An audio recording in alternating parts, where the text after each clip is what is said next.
একদা মহানবী সাল্লাল্লাহু আলাইহি ওয়াসাল্লাম ঈদের নামাজ পড়ার উদ্দেশ্য বের হলেন। মাঠে বালকরা মনের আনন্দে খেলছিল। তাদের মধ্যে একটি বালক মাঠের এক প্রান্তে বসে কাঁদছিল।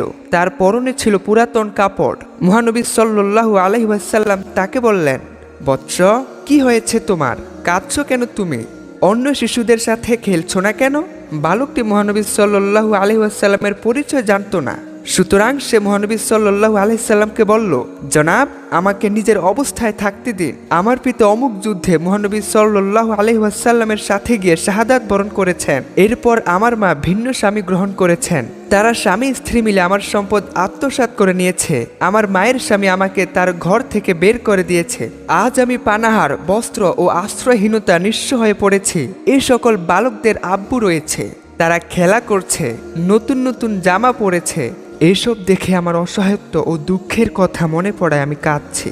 মহানবী সাল্লাল্লাহু আলাইহি সাল্লাম বালকটির হাত ধরে বললেন, আজ থেকে আমি তোমার আব্বু, আয়েশা তোমার আম্মু, ফাতিমা তোমার বোন, আলী তোমার চাচা এবং হাসান হোসাইন তোমার দুই ভাই। তুমি কি সন্তুষ্ট নও? বালকটি বুঝতে পারল ইনি আল্লাহর রাসূল সাল্লাল্লাহু আলাইহি ওয়াসাল্লাম। বালকটি বলল, হে আল্লাহর রাসূল, এত কিছু পেয়েও আমি কি সন্তুষ্ট না হয়ে পারি?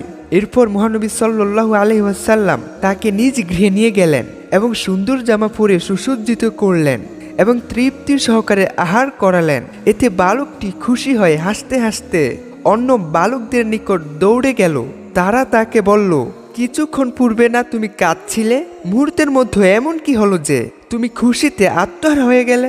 বালকটি বলল, আমি অনাহারে ছিলাম, পরিতৃপ্ত হয়েছি। পোশাকহীন ছিলাম, পোশাক পেয়েছি। আমি এতিম ছিলাম, মহানবী সাল্লাল্লাহু আলাইহি সাল্লামকে আমার পিতা রূপে পেয়েছি।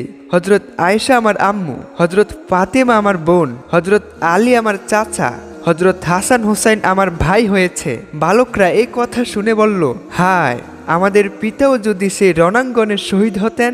বালকটি মহানবী সাল্লাল্লাহু আলাইহি সাল্লামের আশ্রয়ে অবস্থান করতে লাগলো। যেদিন মহানবী সাল্লাল্লাহু আলাইহি সাল্লাম এ নশ্বর পৃথিবী ত্যাগ করলেন, বালকটি সেদিন কাঁদতে লাগলেন আর বলেছিলেন, আজ আমি এতিম হয়ে গেলাম। এরপর আবু বকর রাদিয়াল্লাহু আনহু বালকটিকে নিজের পরিবারের সদস্য করে নিলেন।